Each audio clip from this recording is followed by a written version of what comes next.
Agad hinarang ng mga tauhan ng NBI Human Trafficking Division at PNP Special Operations Unit ng Tawi-Tawi ang 5 bangkang ito sa Bungaw, Tawi-Tawi.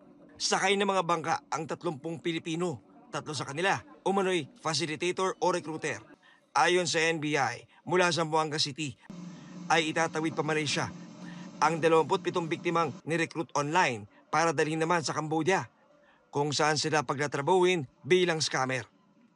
Ang mga sindikatong pong ito ay gumagamit ng mga profile ng isang HR staff o personnel at mga profile ng mga magagandang babae upang makahikayat po ng mga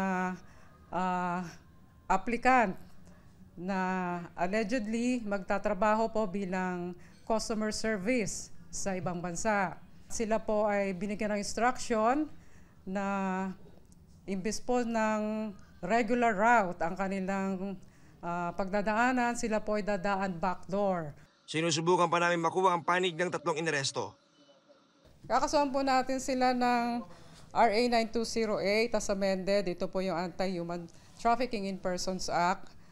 Qualified po ito considering sa dami po ng mga na-rescue nating mga victims. Ang mga biktima naman, dinala na sa Zamboanga City.